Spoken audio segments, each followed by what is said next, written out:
안녕하세요. 저는 카카오에서 메일 서비스의 백엔드 개발자로 일하고 있는 오웬이라고 합니다. 저는 오늘 이 세션에서 다음 메일 백엔드 서비스들 중 레거시 시스템의 일부를 개편한 과정을 다음 메일 테라포밍이라는 타이틀로 소개하고자 합니다. 테라포밍이란 사실 우주 개척과 관련된 용어인데요. 지구 외의 다른 천체에 지구 생물이 살 수 있는 환경과 생태계를 구축하고 이주 계획을 수립하는 것을 말합니다. 저희는 개발자인 우리가 레거시 서비스를 개편하여 신규 서비스로 이관하는 일련의 과정이 이러한 테라포밍에 비유해 볼 수 있다고 생각했습니다. 우선 다음 메일은 아주 오래 서비스해온 메일 서비스입니다. 다들 아시다시피 전신인 한메일 시절을 포함하면 1997년부터 즉 24년이라는 긴 시간 동안 굳건히 운영되고 있는 IT 서비스죠. 또한 누적 사용자 수는 약 5천만 명 이상이고 다음 메일 서비스로 수신되는 일평균 메일의 수가 약 2억 건에 달하는 거대한 서비스입니다. 이러한 다음 메일 서비스도 최초에는 단순한 구조였을 것으로 예상이 됩니다. 시간이 지남에 따라 MSA 구조 위에서 기능 확장, 개편 등으로 서버나 스토리지가 계속해서 추가되면서 컴포넌트 간에 복잡한 의존 관계가 생겨났습니다. 이 중 오래전에 만들어져서 현재까지 서비스되고 있는 일부 컴포넌트들에 대해 우리는 레거시라고 부르고는 합니다. 아주 오랜 기간 운영해온 다음 메일 서비스에서는 이러한 다수의 레거시 서비스가 메일 시스템에서 여전히 핵심 컴포넌트로서 운영 중인 상태입니다. 이런 개발된 지 오래된 레거시 서비스들은 개발자들을 괴롭게 만드는 경우가 많습니다. 개발 당시에는 알 수 없었고 문제가 되지 않았을 기술 부채를 안고 있어 기능을 확장하려고 할 때 제한이 많기도 하고요. 운영에 있어서도 최신 프레임워크나 툴들에 비하면 비효율적인 부분이 많습니다. 이러한 레거시 시스템에 대해 저희 개발팀에서도 어려움을 겪었던 경험이 있었는데요. 다음 메일에는 스마트워크라는 부가 서비스가 있습니다. 스마트워크는 다음 메일을 사용하는 유저가 다음 메일의 대표 도메인인 다음.net이 아닌 사용자 지정 도메인을 추가하여 다음 메일 서비스를 이용할 수 있게 하는 기능입니다. 이런 스마트워크 기능을 이용하여 유저가 자신만의 도메인을 추가해 이용하고자 할 때 이 추가된 도메인이 이메일로서 동작하게 하기 위해서는 기존 사용자와 관련된 데이터에 대해 추가되거나 수정되어야 하는 정보들이 있습니다. 예를 들어서 추가된 스마트워크 계정에 대한 아이디 매핑, 도메인 매핑, 옵션 정보 설정, 로그인 설정 등이 그것입니다. 이렇게 다음 메일 사용자가 스마트워크 서비스를 통해 도메인을 추가하려고 할 때 스마트워크 도메인 데이터를 DB에 추가하는 작업뿐만 아니라 보시는 것과 같이 여러 사용자 데이터들에 대해 추가적으로 연동하는 작업을 해야 했습니다. 이때 이 분산되어 있는 사용자 정보 서비스들을 연동할 때마다 저희 개발자들은 어려움을 맞이해야 했는데요. 좀 더 구체적인 그림으로 설명을 드리자면 우측에 보이는 사용자 정보들을 서빙하는 여러 서비스들에 대해 메일 서비스에서는 그러한 사용자 정보가 필요한 수많은 백엔드 서비스들이 직접적으로 의존하고 있는 그림입니다. 이때 저희 개발자들이 어려움을 갖게 하는 부분 중 가장 큰 것은 통일성 없는 인터페이스입니다. 사용자라는 도메인으로 그룹화할 수 있는 정보지만 긴 세월 동안 기능에만 초점을 맞춰 각각 개별 서비스로 추가되어 왔기 때문에 HTTP, TCP, UDP 등 프로토콜마저도 각각 상이할 정도로 인터페이스가 일관적이지 않았습니다. 이에 개발자들은 신규 기능에서 특정 사용자 정보가 필요할 때마다 해당 서비스 및 API를 매번 학습해야 했습니다. 또한 데이터를 저장하는 스토리지 역시 제각각이었기 때문에 데이터 정합성 문제도 종종 발생해 왔고 각 스토리지에 서로 다른 모델로 저장함에 있어 그 모델에 따라 성능 문제도 있었습니다. 이러한 구조는 실제 업무에서 여러 불편함을 초래했습니다. 특정 데이터의 정합성 문제로 사용자별로 오류가 발생하여 CS가 인입되기도 하였고, 앞서 설명드린 스마트워크의 특정 기능에서도 잦은 오류가 발생하기도 하였습니다. 각 서비스별로 배포와 같은 운영 방법도 모두 달랐는데요.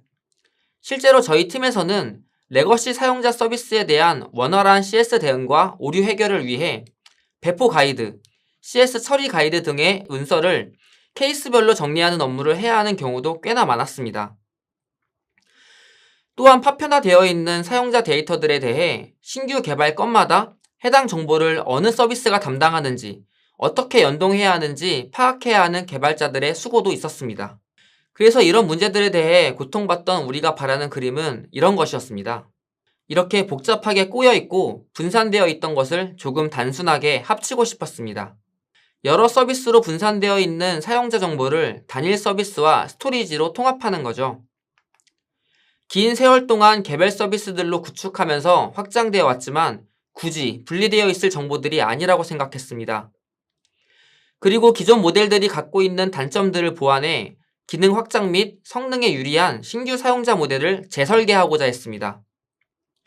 또한 파일보다는 성능이 좋은 DB를 사용하고 싶었습니다. 그래서 서비스 통합 및 리모델링을 결정하였지만 이것은 쉽게 해결될 수 있는 일은 아니었습니다. 일단 이미 이렇게 분산되어 개발되고 운영되고 있는 서비스들을 신규 API로 재설계하여 기존의 해당 서비스들에 의존하고 있는 다른 서비스들을 모두 이관시키는 것은 물리적으로 어려운 일이었습니다. 스토리지도 마찬가지로 서비스가 운영되고 있는 상태에서 한 번에 통합 스토리지로 마이그레이션하여 이관하는 것은 어려운 문제였습니다. 특히나 파일에 직접 읽고 써지는 데이터의 경우 사용자마다 해당 설정 파일을 갖고 있는 구조였기 때문에 그 수가 매우 방대했습니다. 그렇다면 이러한 상황에서 어떻게 안정적으로 이관할 수 있었을까요? 저희는 호환성을 유지하면서 기존 서비스들의 당장의 큰 코드 수정 및 배포 없이 이관하고 싶었습니다. 또한 서비스의 중단도 피해야 했습니다. 다음 메일의 수많은 사용자 정보를 서비스를 중단하고 한 번에 마이그레이션 할 수는 없었기 때문입니다. 그래서 저희는 원하는 엔드 픽처에 도달하기 위해 단계적으로 개편하기 위한 계획을 세웠습니다. 일단 최초에 이렇게 사용자 정보가 필요한 클라이언트들이 각 사용자 서비스들에 직접 요청하고 있던 기존의 그림에서 저희는 첫 번째 단계로 사용자 정보를 통일된 인터페이스로 제공하는 API 게이트웨이를 기존의 사용자 정보 서비스들 앞에 추가하였습니다. 이 게이트웨이는 새롭게 모델링된 사용자 도메인에 대한 RESTful API로 사용자 정보를 서비스합니다. 이 과정에서 새로운 사용자 모델을 설계하기 위해 기존 레거시 사용자 서비스에 대한 깊이 있는 분석이 필요했습니다. 이후로 사용자 정보가 필요한 신규 서비스들은 이 API 게이트웨이의 인터페이스를 이용하게 하였습니다. 기존의 서비스들도 새롭게 설계된 API로 일괄적으로 전환한다면 문제가 쉽게 해결될 수도 있겠으나 실제로 이러한 사용자 정보를 레거시 시스템에 직접 요청하고 있는 기존 서비스들의 수가 너무나 많았습니다. 그래서 기존 서비스들의 API 게이트웨이로의 이관은 첫 번째 단계에서 일괄적으로 이관하지는 않았습니다. 일단 이 단계에서 모든 사용자 정보를 서빙하는 단일 서비스가 생겼기 때문에 서비스 운영 측면에서도 훨씬 더 편해진 것을 느낄 수 있었습니다. 두 번째 단계에서는 일관적이지 않았던 레거시 사용자 서비스들의 인터페이스와 프로토콜을 호환하는 게이트웨이를 추가합니다. 이를 저희는 레거시 소프트 게이트웨이라고 부릅니다. 여기에서는 많은 수의 다음 메일 사용자에 대해 TCP, UDP 통신의 고성능, 고효율을 보장해야 할 필요가 있었는데요. 저희는 비동기식 이벤트 기반 네트워크 어플리케이션 프레임워크인 네티를 커스터마이징한 클라이언트 라이브러리를 별도로 구현하여 적용하였습니다. 이렇게 구현된 레거시 서포트 게이트웨이는 기존 레거시 사용자 서비스의 인터페이스를 그대로 호환하기 때문에 기존 서비스들은 요청 도메인만 변경하는 정도로 게이트웨이를 거쳐 사용자 정보를 요청할 수 있었습니다.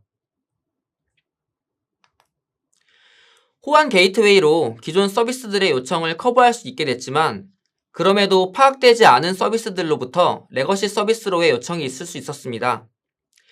이때 요청 정보 등을 중앙화된 로그로 파악할 수 있어야 했는데 저희 레거시 서비스들 중 TCP, UDP로 동작하는 데몬 서비스들의 경우 로그 중앙화에 대한 지원이 어려웠습니다. 따라서 3단계에서는 이러한 데몬 서비스들 앞단에 호환 에이전트를 배치하여 우리가 원하는 로그를 적재하도록 하였습니다.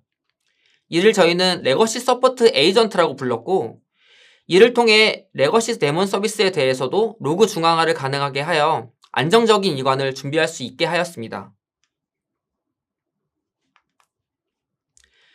마지막 4단계에서는 비로소 신규 스토리지에 새롭게 모델링된 사용자 모델로 데이터 마이그레이션을 진행합니다.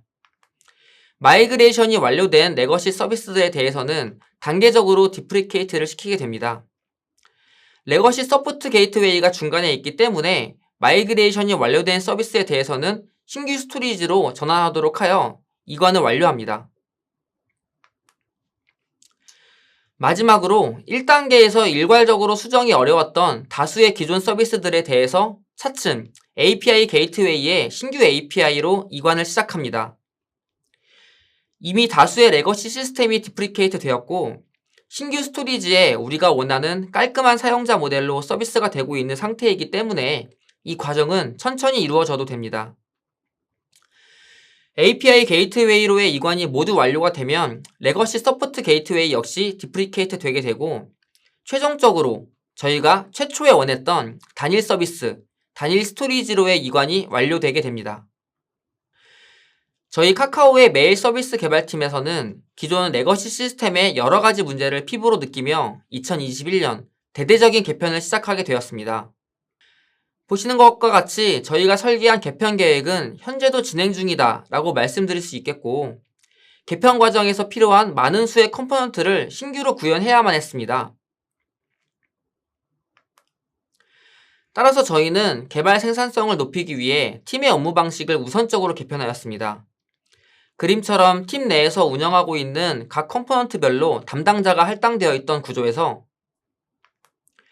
팀원 전체가 팀 내의 모든 컴포넌트를 개발, 운영하는 담당자가 될 수 있도록 하였습니다.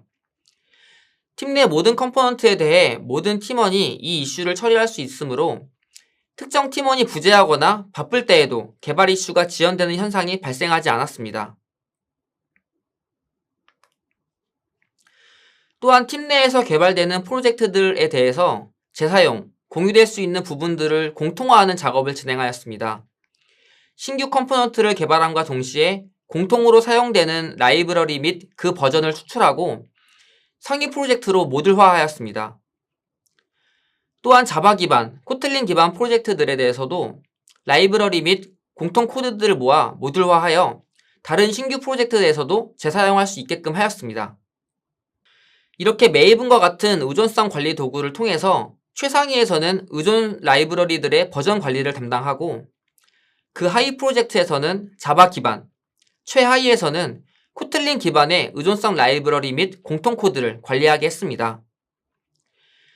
세 가지 종류의 공통 프로젝트를 이용해서 신규 프로젝트를 생성하게 되면 자주 사용되는 라이브러리나 코드에 대한 재사용이 극대화될 수 있었습니다. 마지막으로 높은 생산성을 위해 저희 팀에서 선택한 기술 스택들인데요. 신규 서비스를 구성할 때는 공통적으로 코틀린과 스프링부트 기반으로 개발하도록 하였습니다. 추가적으로 JPA, Fein, 맵스트럭터와 같은 라이브러리들을 적극적으로 사용하였고 JUnit5를 이용하여 TDD를 적용하였습니다. 이렇게 개발된 어플리케이션은 도커 이미지로 생성하여 쿠버네티스 환경에서 배포될 수 있게끔 하였습니다. 끝으로 정리하고 마치도록 하겠는데요. 저는 이번 발표에서 2021년 다음 메일의 백엔드 서비스 중 사용자 정보와 관련된 레거시 시스템을 개편한 배경과 그것을 해결하기 위해 단계적으로 개편해 나간 과정을 소개해 드렸습니다. 또한 개발 생산성 향상을 위한 조직 차원에서의 노력도 있었는데요. 이러한 레거시 개편 프로젝트는 다음 메일 서비스가 유지되는 동안에는 계속될 것으로 보입니다. 현재 저희가 만들고 있는 신규 프로젝트들도 미래에는 레거시가 될 수 있기 때문이죠. 그러기에 다음 메일의 새로운 세상으로의 테라포밍은 앞으로도 계속될 것으로 보입니다. 이상으로 저의 발표를 마치겠습니다. 감사합니다.